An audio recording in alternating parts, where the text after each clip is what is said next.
Now, when Leong Si-hian asked me to speak, he gave me the title, Sorry State of Human Rights in Singapore. So I wanted to be more objective and to find out what exactly is human rights and what exactly are we sorry about. Okay, so I went to look at the UN Declaration on Human Rights. It was passed by the UN General Assembly 10th of December 1948. That was the year I was born. So I'm now as old as the Declaration, 68 years old. In fact, I'm a bit older than the Declaration. Okay, now that Declaration contained a preamble and 40 articles. So I read through and see if I can recognize any of the articles and relate them to events in Singapore. So what were the key human rights in the article?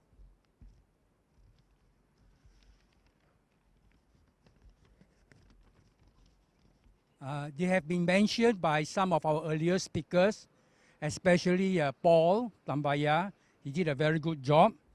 The key rights are freedom and equality, no discrimination, the right to life, no slavery, no torture, recognition as a person, protection under the law, and remedy under the law, no arbitrary arrest, fair hearing, presumption of innocence, privacy, free movement, the right to asylum, to nationality, the right to marriage, property rights, religion, expression, peaceful assembly, participation in government, social security, work, rest and leisure, adequate standard of living, education, participation in culture and social order, and finally, the duty of the individual to the community. That means to respect the rights of others. As I read through this list, I'm sure some of the points must have passed through your mind. Oh, that's a part where we didn't do well. Okay, we'll take a look at what are those parts. Now, how does Singapore fare according to this long list of human rights? I found a report prepared by two US professors. It's called Professor Singranelli. Start with C.I., Singranelli, and Professor Richards, start with R.I. So the report is called the CIRI report, the series report. The two professors scored 200 countries over a period of 30 years. Every 5 years, they do the score.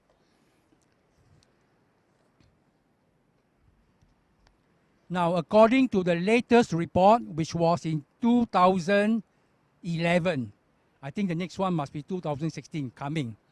According to the 2011 report, I look at the countries with the 10 best human rights record. They are all small countries with small population and with a relatively high level of income. They are countries like Singapore. Okay, but Singapore is not on this list. The other countries are,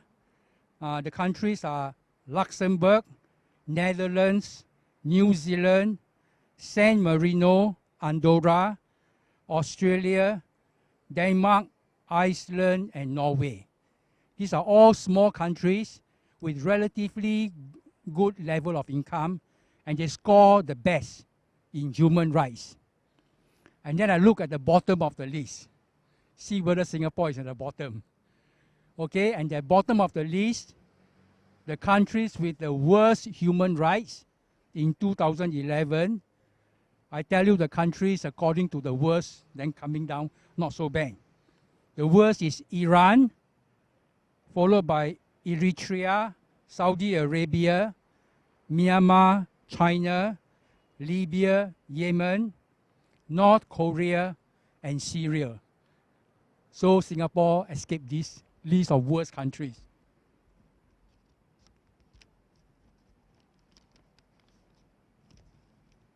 Now, where exactly is Singapore? This report covers 200 countries, but 6 countries don't have adequate data, so we cover 194. Singapore rank, make a guess? Not so bad. Okay, Singapore ranks somewhere in the middle, slightly below the middle, 102 out of 194. So I want to compare Singapore with the top country, Luxembourg. And here are the difference in 2011. Luxembourg, the rank is first, the best human rights record. Singapore, 102.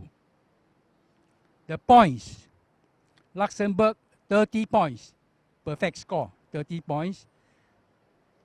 No, not perfect score. I think the score can go more than 30, but the highest is 30.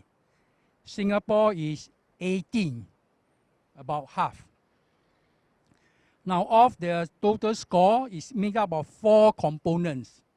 So the 4 components will add up to the total score.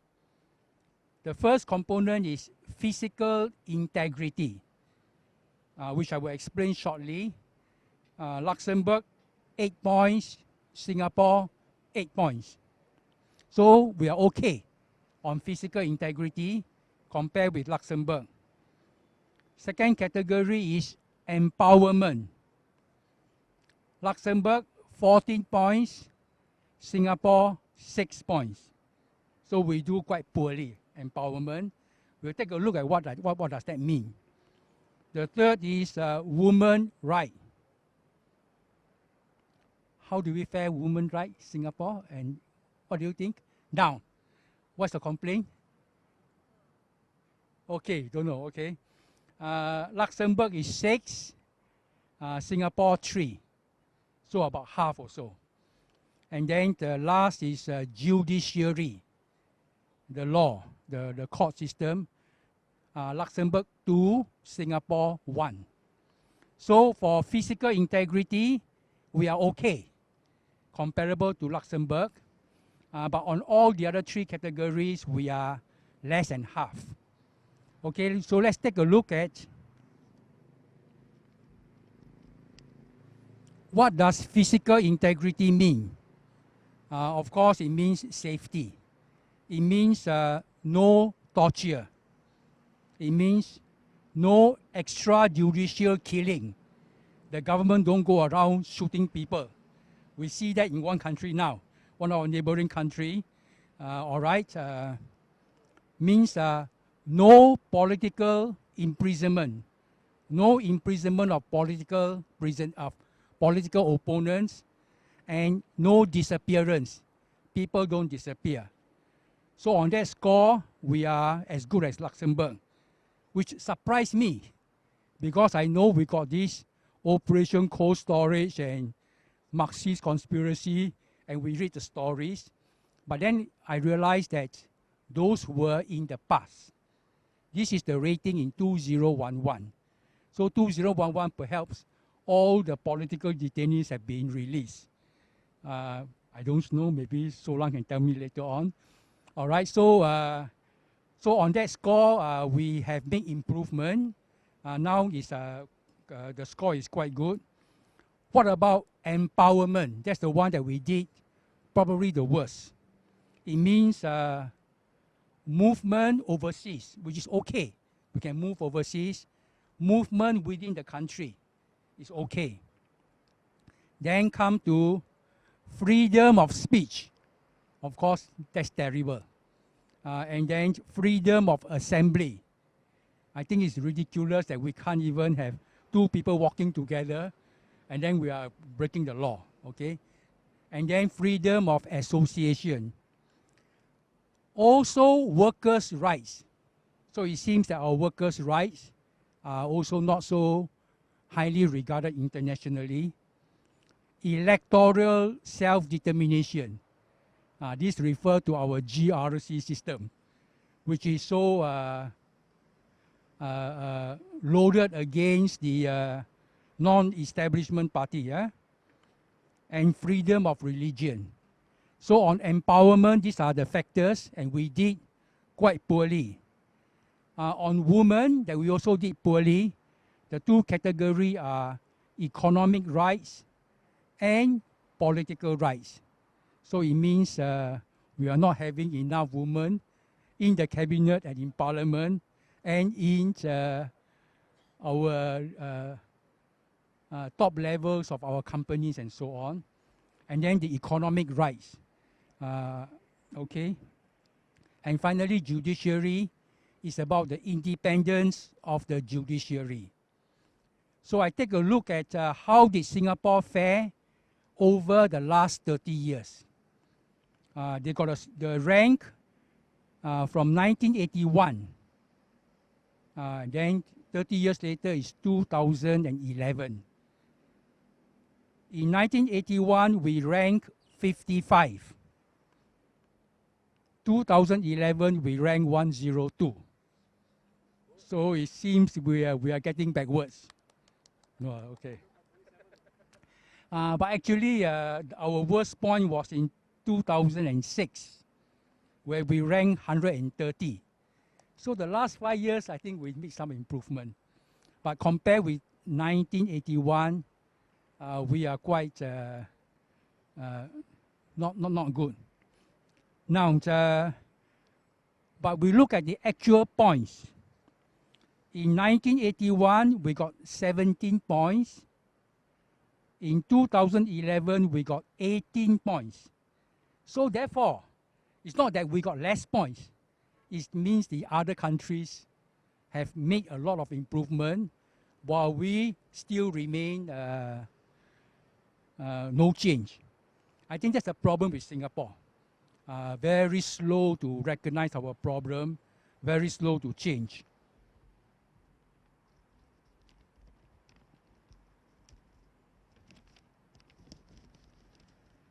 Now, how can we improve our ranking?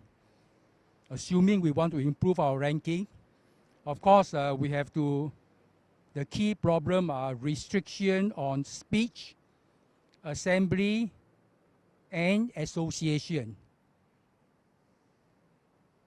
Another problem is our electoral system, our election system, and then improve women's rights.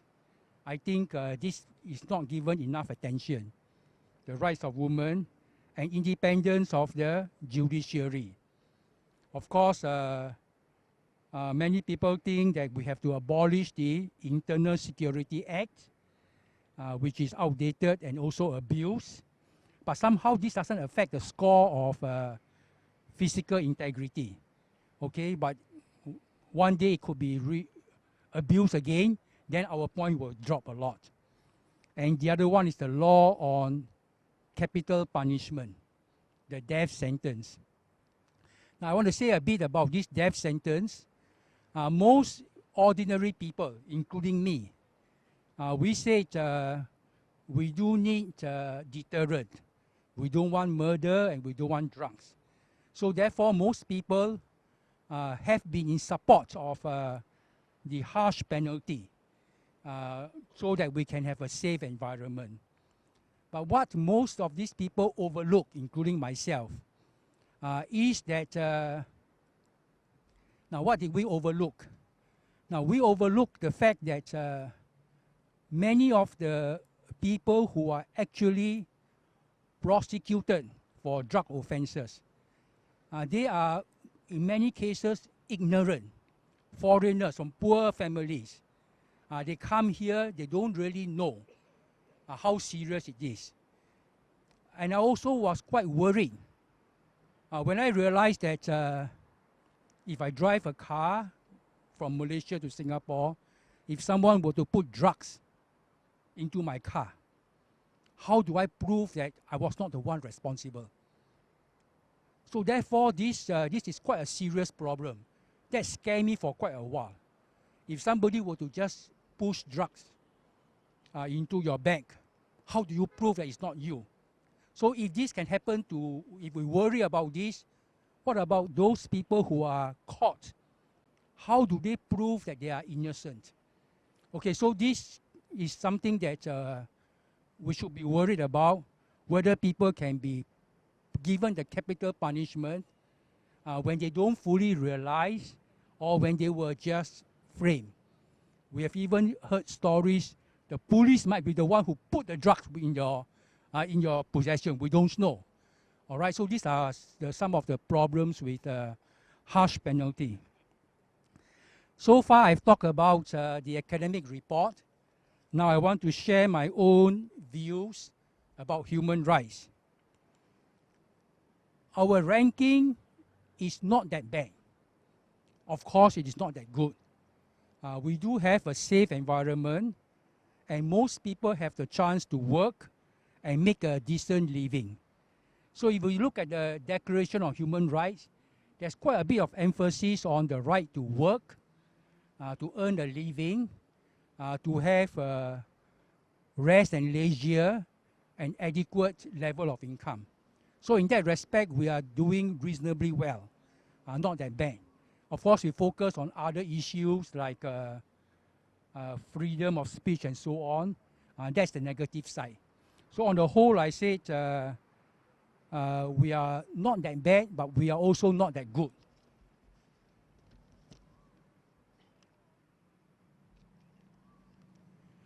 I want to talk about what is stated down there on equality and respect. This is one topic I feel very strongly about. Now, human rights is about equality and respect for people. It is not about separating the people into the elite, the people in power, and the ordinary people. And in so much of Singapore, I see this separation.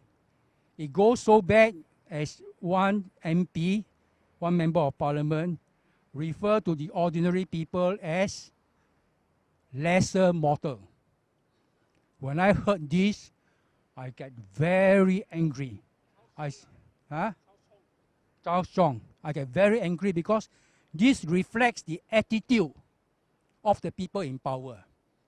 It must have come from their discussion in parliament. They refer to us as lesser mortal.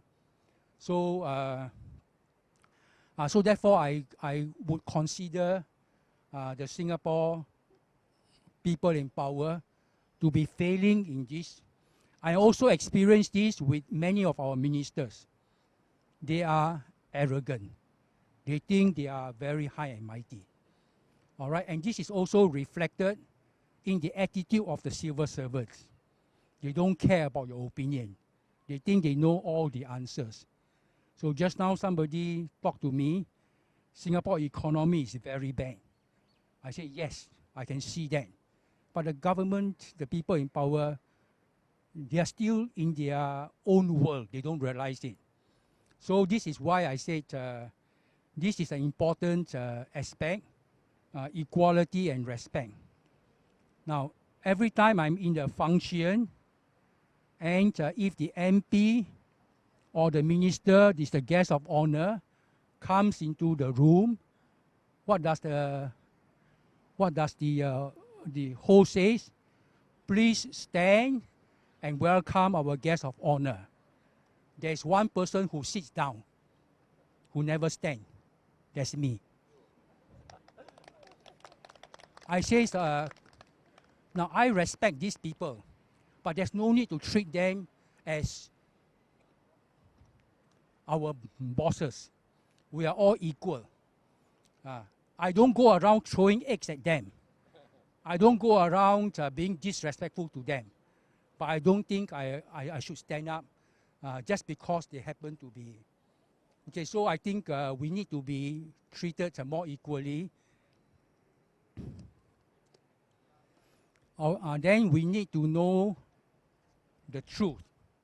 And Singaporeans, I'm afraid, we have been not good at discerning the truth. We are somewhat gullible. I see this in how most people were cheated on financial products.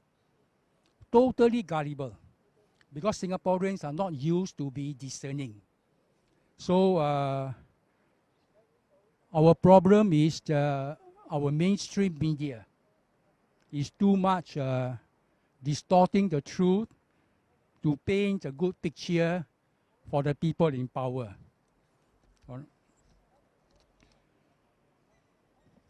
Now on the elected president.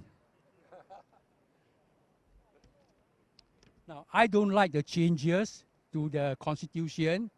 I don't like raising the minimum to 500 million, then knocking out Dr. Tan Cheng Bock. I was the only person that still survived. And then they say, must be minority candidate. So somebody suggested, how about getting a Malay family to adopt me? Anyway, I have no intention to stand, but I find it quite deplorable. So much energy was spent by the Presidential Election Commission over 6 months interviewing so many people. If you don't want a free election, just go back to the system where Parliament appoints your president. Why you want to waste so much of the country's time, so much of the people's time? And it's going to be a walkover.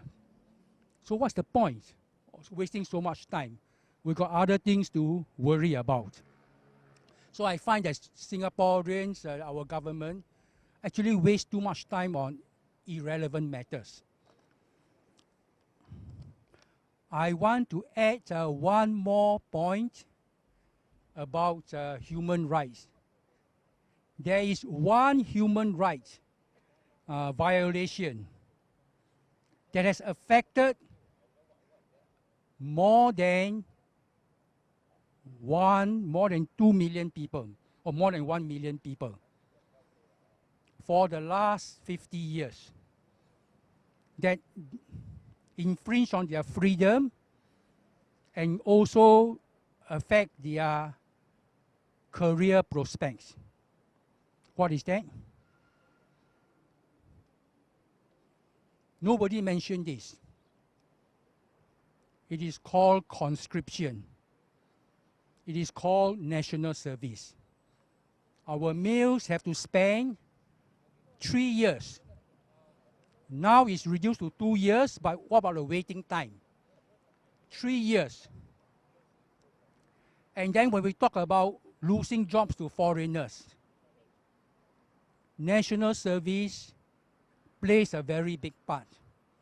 Employers prefer foreigners because they don't get called up for reservist duty. This is, of course, where is this an infringement of human rights? I think there's a thing called freedom, and there's also the thing called the right to work and to compete. And we are placing this burden on our male citizens. And they have to compete with foreigners who don't have this burden. I've been against this for 25 years. Unfortunately, not many people agree with me. They seem to think it's okay. But I say this is very serious impediment to our male citizens. Now, I'm not saying national defense is not important. It is important. But we can take a look at what other countries does. Do you know how long is the conscription in Taiwan now? Anybody know? 1 year.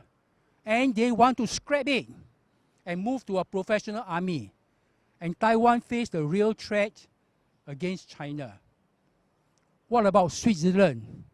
How long is the conscription in Switzerland?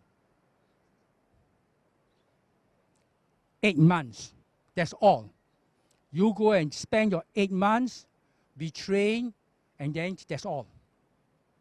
So we have been, of course, when we started national service in 1965, 3 years was necessary, but we are now 50 years later, and we still waste so much resources, so much of our time.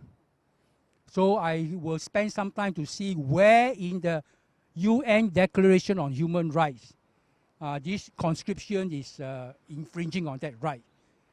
So, so I now come to the conclusion. The Siri report places us in the middle among 200 nations. This is sad. Singapore can be much better than this. So we need wise leaders. Thank you.